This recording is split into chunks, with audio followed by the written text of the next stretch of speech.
Mutual Broadcasting System, in cooperation with Family Theater Incorporated, presents Top Man, starring William Gargan. Dennis Morgan is your host.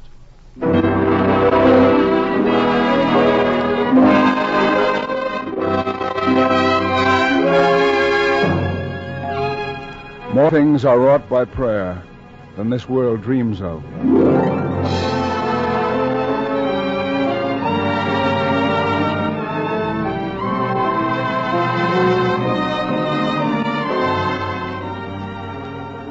Did you ever happen to be jingling some coins in your hand and get to examining the dimes and quarters and pennies? You'll see on every coin these words, "In God we trust." Oh, I guess it's something that everybody knows about, but it makes me realize that every time we exchange a coin, we are offering a silent act of faith in God. It makes me realize that on all our coinage there is inscribed the same conviction that we in Hollywood want to express through family theater. It's a conviction so many of us share, an understanding that the simple, direct appeal of prayer to God can bring hope and happiness and God's wonderful help to us and to our families. And we need trust in God and faith in one another if we are to have a peaceful world, a prosperous nation, and happy homes. You know, a world of happy homes would go a long way to a peaceful world. And here's a thought for a happy home. Pray together as a family. Yes, pray together tonight and every night, because family prayer will help keep your family together and happy. And you'll find this true for every race and creed, for every country and home. A family that prays together stays together.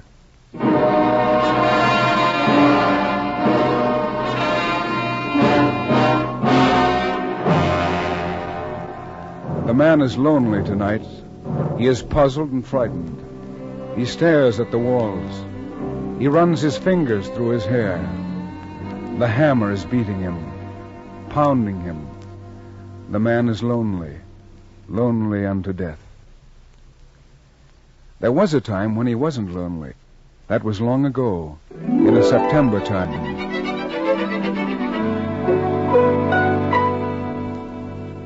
You got your trunk packed, Tommy? Yep, all except the shirts, Dad.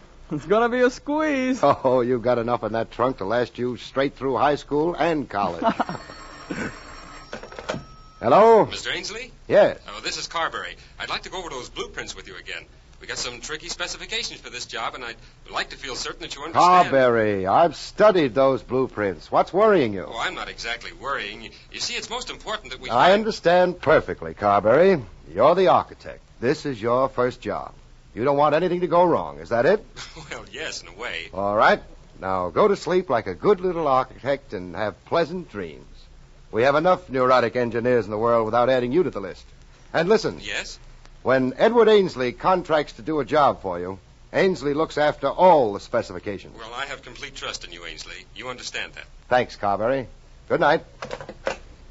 Well, there you are, Tommy. Someday I hope you'll do that. Do what, Dad? What Carberry just did. Someday I hope you'll draw up your own blueprints and worry about them. Oh. Architects have a habit of getting into contractors' hair, but I like it. I won't worry about blueprints, Dad. Not if I have you for my contractor. Oh, wouldn't that be something, Tommy? I can see it already. Thomas Ainsley, architect. Edward Ainsley, contractor. What'll your first job be, a skyscraper or an auditorium? Oh, just a little house, Dad. Only a little one? A house with a lot of windows and a red tile roof. Go ahead. What else? Well, there'll be a lawn around it with flowers. And I'd like to have it on a hill, Dad. On a small kind of a hill. Tommy, I hope and pray that you'll do that someday. Sit down, Tommy, over there. I wanted to talk to you, and tomorrow you'll be off to boarding school. You're growing up, Tommy. You don't remember your mother. She was like you, her eyes, her mouth. I can see her in you in so many ways. I told you that your mother died when you were 2 years old. Yes, she died all right. Poverty killed her. Poverty, neglect, and... Well, you see, Tommy, we weren't always comfortable. There were days long ago when I didn't know where my next penny was coming from. We lived on hopes, dreams, your mother and I. She died of consumption in a public ward, still dreaming of a house on a hill, the kind of house you just talked about. I want to put that kind of house on a hill for her, your mother.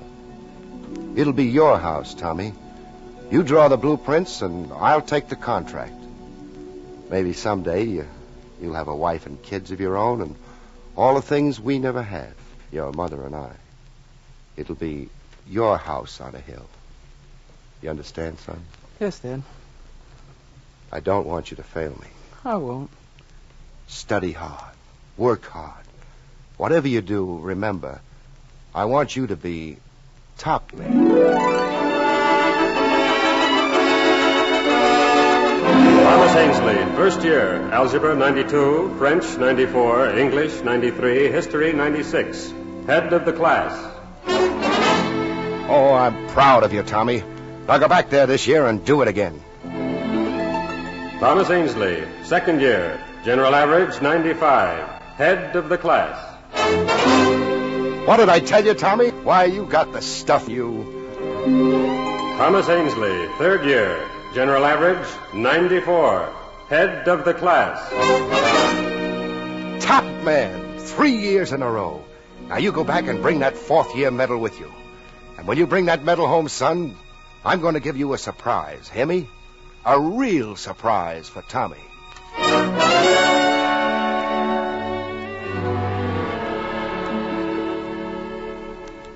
What are you worrying about, Ainsley? Oh, final exams. Ah, heck, you'll bowl them over.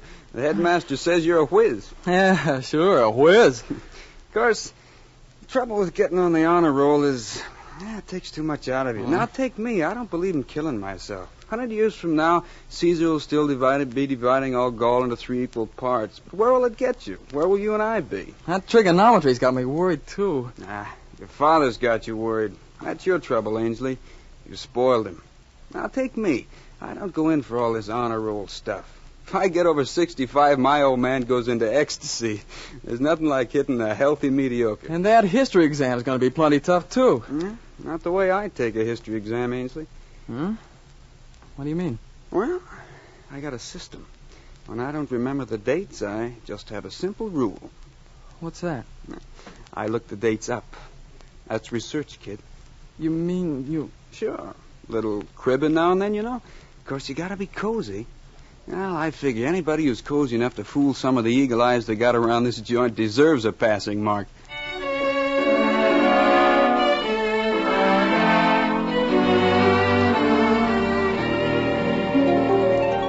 You have a half hour left in which to complete your examinations, gentlemen.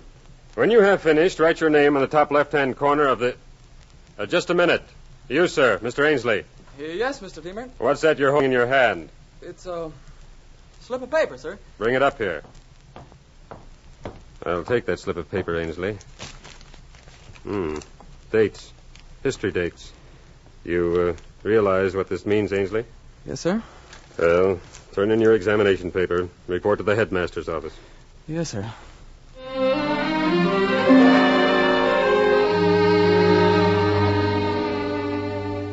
As headmaster, it pains me to say this, Thomas. You've had a perfect record until this happened. If Mr. Demotte had not actually discovered you in this deception, I would not have believed it. Under the circumstances, I have no alternative but to dismiss you. Sorry, Thomas. I understand, sir, but my Thomas, father... I trust you will tell him the truth, no matter how much it may hurt. Yes, sir. Goodbye, Thomas.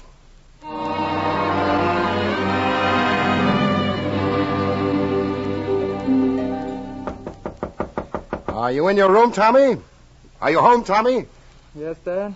Why, this is a surprise. You didn't let me know. I thought graduation was on the 25th. Open the door, son. Tommy, let me look at you. Haven't seen you in months. How are you feeling, and what brought you... Tommy, your door is locked. I don't want to see you now, Dad. Tomorrow morning. What's the trouble? What's up? Please, Dad. Go to bed. It's late. I'll see you in the morning. All right, son. All right.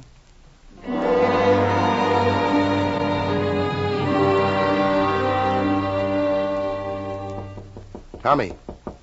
Tommy, can you hear me? I can't sleep.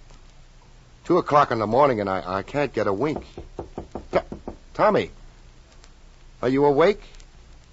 Open the door, please. You've got me worried, son. I want to talk to you. Do you hear me, Tommy? I hear you. You're crying, Tommy. What's the matter? Speak. Say something. Don't you trust me? Why, you're my top man, kid. And if there's anything I can do, there's nothing I wouldn't do for you, Tommy. And you don't have to be afraid of me, do you? Do you, Tommy? Did I ever do anything to hurt you? No. No, Dad. You've never hurt me. That's it. Turn the key and come out here, son. Tommy, you're pale. Sick. Dad. Pop!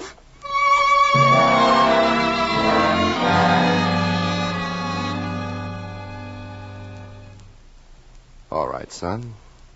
You made a mistake. A serious mistake. But I forgive you. Remember when you were a kid learning to say your prayers? The Our Father? Remember? You know the part where we ask God to forgive us just as we forgive other people? Remember when I explained that to you, son?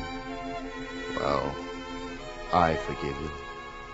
Just as I want you to forgive me if I should ever hurt you.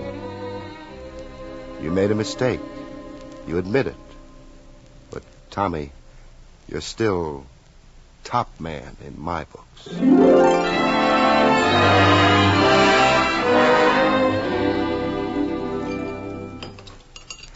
Another cup of coffee, Tommy? Not enough for me. Feeling better this morning? Much better, Dad. I told you I had a surprise for you.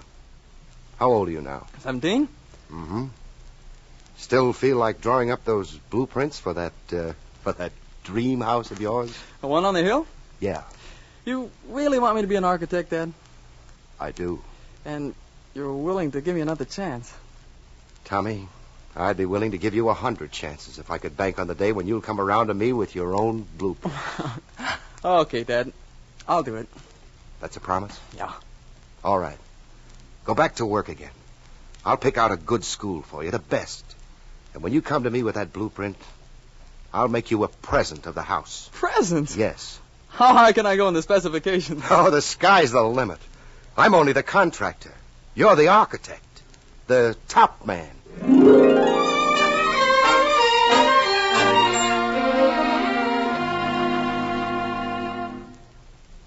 Well, how are you getting along, Ainsley?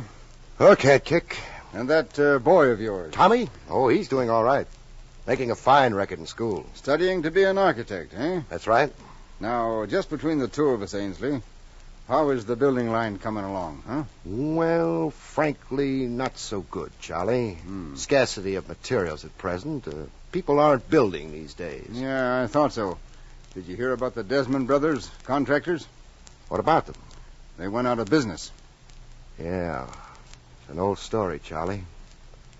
You know, sometimes I wonder if I won't be folding up myself. You don't mind if I tell you something? Go ahead. Well, just between you and me, I think you're slipping. Well, what do you mean? When did you get your last contract? Oh, maybe a couple of... Yeah, a couple of years ago.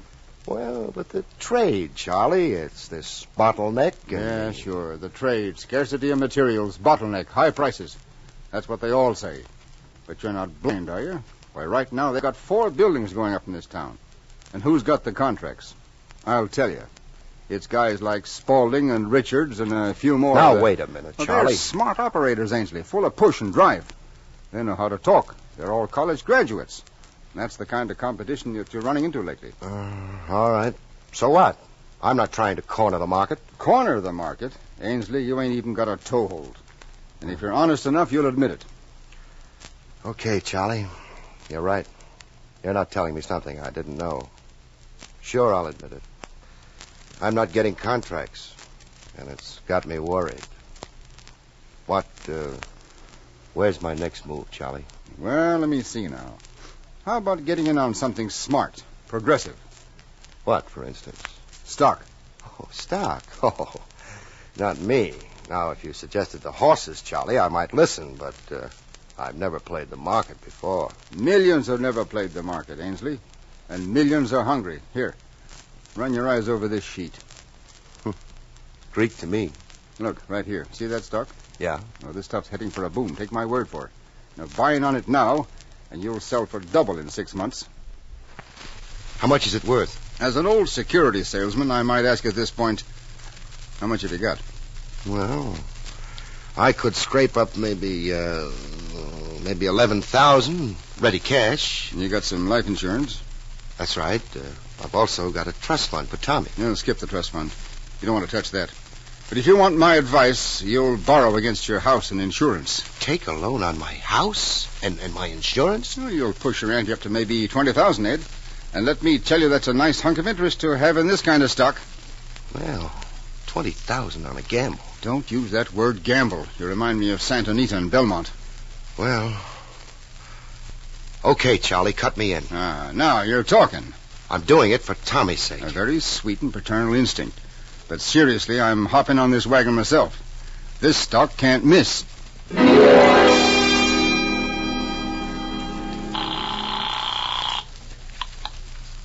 Yes? Charlie? Yeah. What's this I hear about that stock? I'm sorry, Edge is going down. It's one of those things. But you said that this stock was... Easy, Ainsley. I've been hit just as hard as you have. I'm ruined. The bank is already calling me on those loans I drew against my house and my insurance. I'll lose my home. Got any ready cash? Nothing but Tommy's trust fund. I can't dig into that. Listen. Yeah? What? Ask the bank for a 30-day extension on that loan. You hear me? I hear you. And after that, what? After that, well, just hang on. Hang on to what? The stock has dropped to less than half of what I bought it for, and it's still going down. Well, what do you want me to do? It was a gamble, Ed. Yeah, Charlie, a gamble. And it's going to have a funny payoff.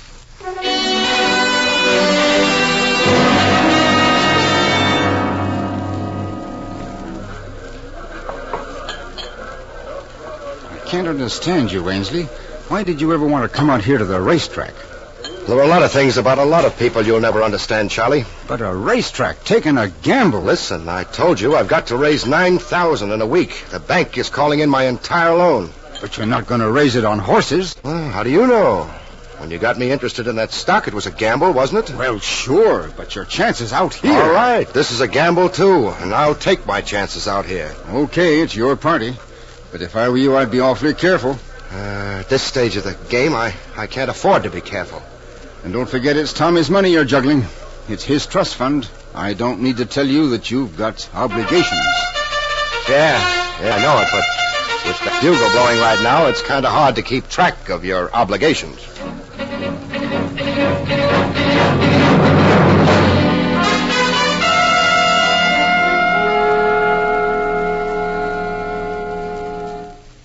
You should never have gone to that track yesterday, Ainsley.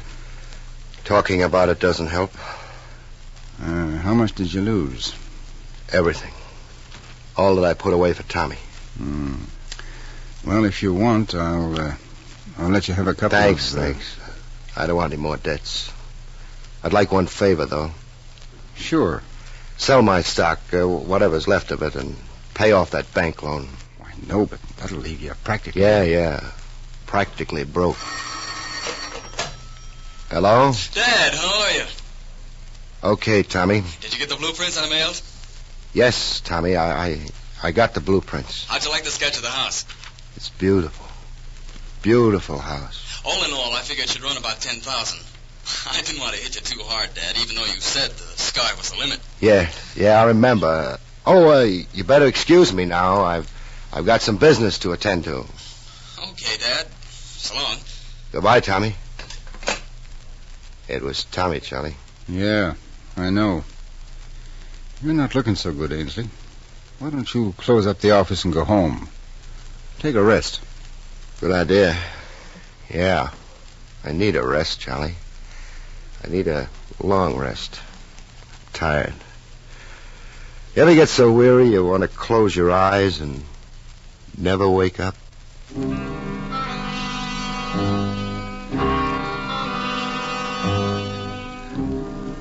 And so the man is lonely tonight.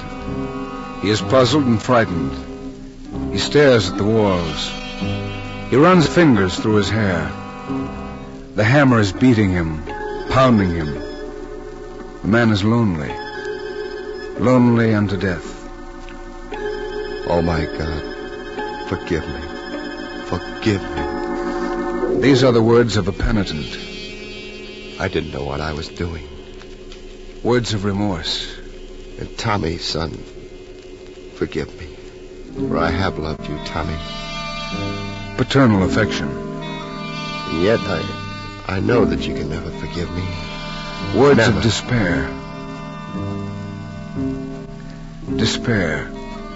Despair is the hammer, the deadliest of all the hammers, and already it is beating the flesh and spirit of the man.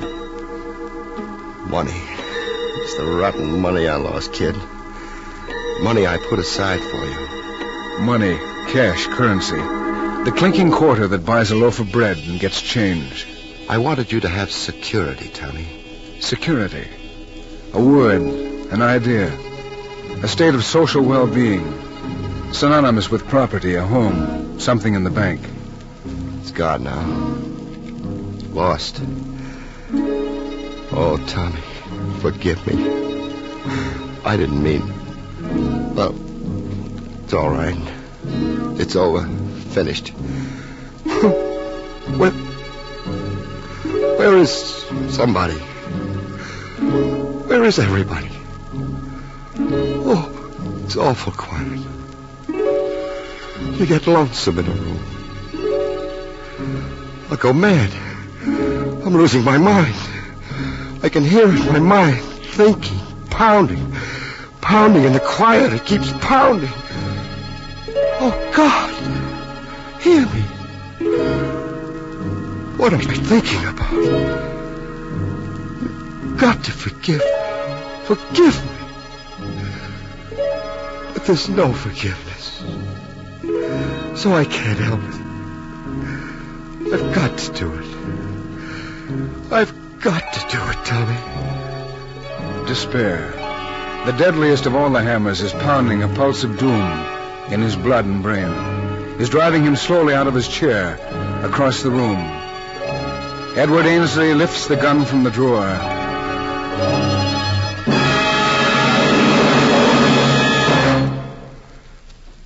Be easier in the dark. I'll put out the light and I'll get used to the dark. Oh, my God. What am I doing? What am I doing? Dad, you just turned out the light. You're not asleep yet, are you? Dad? You can't be asleep yet. I got a phone call from a friend of yours, Charlie. Are you listening, Dad? He said you were worrying. Told me to come and see you. He said that you tried to make things easy for me and that, well, something about a bad investment. He told me you lost everything. You hear me, Dad? Dad, talk to me. Say something. You can hear me. You're not asleep yet. There's nothing to worry about. I didn't want you to, about that dream house. I didn't want you to take it too seriously. It was only sort of a game between us. You know that. Nothing to worry about, Dad. What if you did make a mistake? What if you did lose everything? Why, I forgive you, Dad. I forgive you. Hear me? And besides, you gotta remember, Dad. Remember what you said to me about asking God to forgive us. Just as we forgive people who offend us, hurt us. Don't you remember telling me a long time ago, telling me that no matter what we've done... Do you hear, Dad? You're the one who told me that. So what do you say? Come on out here in the light, I want to see you.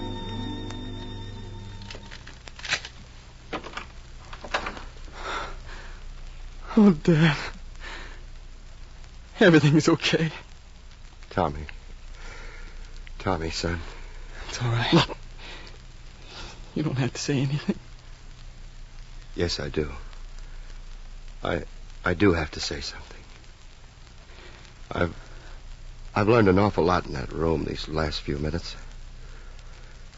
All my life, Tommy, I've been dealing with sticks and stones, cement, steel, contracts. It's my living. That's what I get by on. Sure. I've always believed in something above and beyond all this. But I was really banking on other things. Money, security. And when I'd lost them, I thought I'd lost everything. You'll never know how lonely, how utterly lonely you can be until you've tried to close the door on God. That's what I learned tonight. Your voice brought it back to me, son. Oh, I knew it before this, but I'd never lived it. I'd been building on sand. Contractor at Ainsley. Building on sand. Bigger and better blueprints are coming up, Dad. Yeah. We never get tired trying to build. Even out of the ruins, huh, Tommy? Bigger and better blueprints. Wait and see. That's right. God's blueprints, Tommy. What I almost forgot is that he's the architect. He's boss. He's top man.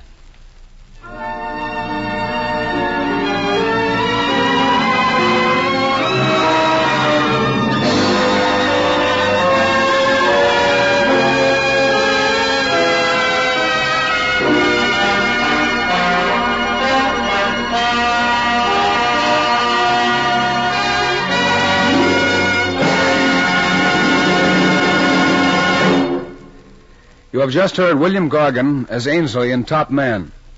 Family Theater is presented every week as a tribute to family life in the hope that in your home there will be faith and understanding. Yes, and forgiveness. In the hope that all the members of your family will be close together in affection and love.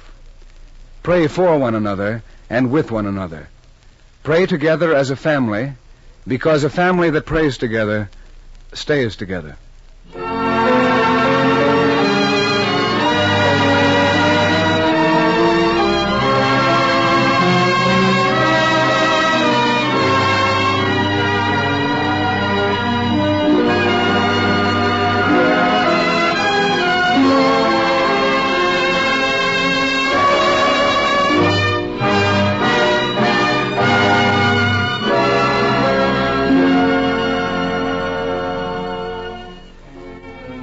Before saying goodnight, I'd like to thank Betty Ann Arena for writing tonight's play, and to Max Terr for his music. Mel Williamson directed, and John Ryder produced the program. Others who appeared on our play tonight were Roland Morris, Frank Gersel, Philip Abbott, Charlie Seal, and Herbert Rawlinson. Next week, our Family Theater star will be Gene Crane in Little Boy Blue. Your host will be Wallace Ford. This is Dennis Morgan saying good night, and God bless you.